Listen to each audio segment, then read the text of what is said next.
Infection வந்துச்சா உடம்புல இருக்க எல்லா முடியும் காயவன சொல்லிட்டாங்க. இருக்கிறது போதாதுன்னு பின்னாடி வேறையா போகுதுங்க, எரியுது. ஆனா நல்லா தேய்ச்சி விட்டாலும் அந்த கலர் தான் இருக்க போகுது. ஏன்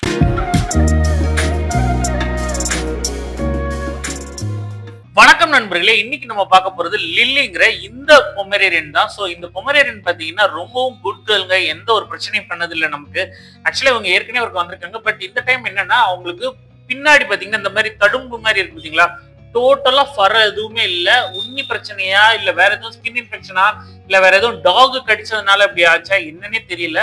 அவங்க பெட் பேரண்ட்ஸ் ஸோ அவங்க டாக்டரை போய் கன்சல்ட் பண்ணியிருக்காங்க. டாக்டர் வந்து ஃபர்ஸ்ட் ஃபுல் ஹேரை ரிமூவ் பண்ணுங்க, வேற எங்கேயும் இதே மாதிரி இருக்கா என்ன ஏதுன்னு நம்ம செக் பண்ணணும்னு சொல்லி கேட்டுக்கிட்டாங்க. ஸோ நம்ம இடத்துக்கு கூட்டிட்டு வந்திருந்தாங்க.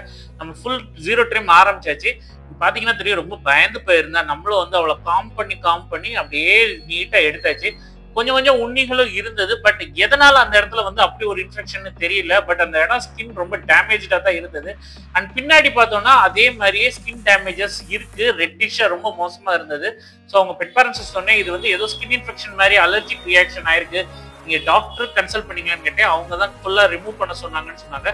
நீங்க நிறைய பேர் வந்து எனக்கு என்னுடைய கமெண்ட் செக்ஷன்லயே வந்து சிலர் வந்து என்கிட்ட கேட்கறாங்க, டாக்ஸ் வந்து ஹேர் ரிமூவ் பண்றது தப்பு, நீங்க பண்ணக்கூடாது, அது வந்து அதனுடைய ஹெல்த் பாதிக்கும்னு. உண்மைதான், நான் பண்ணல, நான் பண்ணவும் விரும்பல. பட் பெட் பேரண்ட்ஸ் அவங்க வந்து இல்லைங்க எங்களால மெயின்டைன் பண்ண முடியல, பர ரிமூவ் பண்ணுங்கன்னு சொல்லும் போதும், இல்ல ஒரு ஹாஸ்பிட்டல்ல போய் இந்த மாதிரி ஒரு டாக்டர் தேவைக்காக நம்ம ஃபர்ரை ரிமூவ் பண்ணும் போதும் நம்ம பண்ணி தான் ஆகணும். அது வந்து தவறு இல்லை. இது வந்து ஒரு டாக்டரோட இதனால பிரிஸ்கிரிப்ஷன்ல ஃபர் வந்து ஃபுல்லா ரிமூவ் பண்ணாதான் என்ன பிரச்சனைனே பார்க்க முடியும் அப்படிங்கிற சூழ்நிலையில தான் நம்ம கூட்டிட்டு வந்திருக்காங்க. நீங்க பார்த்தா தெரியும் அந்த டாட்ஸ் எல்லாம் பாத்தீங்களா, இது எல்லாமே வந்து புண்களாவும் இருக்கு, சில இடங்கள்ல உண்ணிகளும் இருந்தது. அதனால வந்து நம்ம ஃபுல் ரிமூவ் பண்றோம். சில நேரங்கள்ல இவ ரொம்ப நர்வஸ் ஆயிட்டா. பட் அந்த டயத்துல எல்லாம் கண்ட்ரோல் பண்றது கொஞ்சம் கஷ்டமா தான் இருந்தது. பட் பேம்பர் பண்ணா ஓகே, கண்ட்ரோல் பண்ணிடலாம். இவட்ட வந்து ஃபோர்ஸ்லாம் நான் பண்ணவே இல்லை, ஃபோர்ஸ் பண்ணாமே தான் இவளை ஹேண்டில் பண்ணேன்.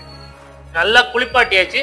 நான் இங்க பார்த்தா தெரியும் ஷாம்பு போடும்போது எந்த பிரச்சனையும் கிடையாது, தண்ணி படும்போது தான் பிரச்சனையே.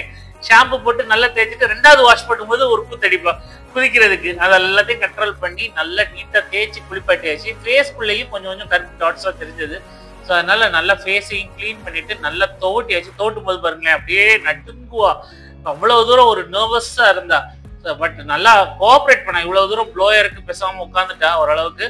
ஸோ அழகா நீட்டா ரெடி பண்ணிட்டோம். இவளுடைய ஃபுல் வீடியோ உங்களுக்கு பிடிச்சிருந்தா லைக், ஷேர் அண்ட் சப்ஸ்கிரைப். நம்ம அடுத்த பார்ப்போம் கைஸ். பாய்.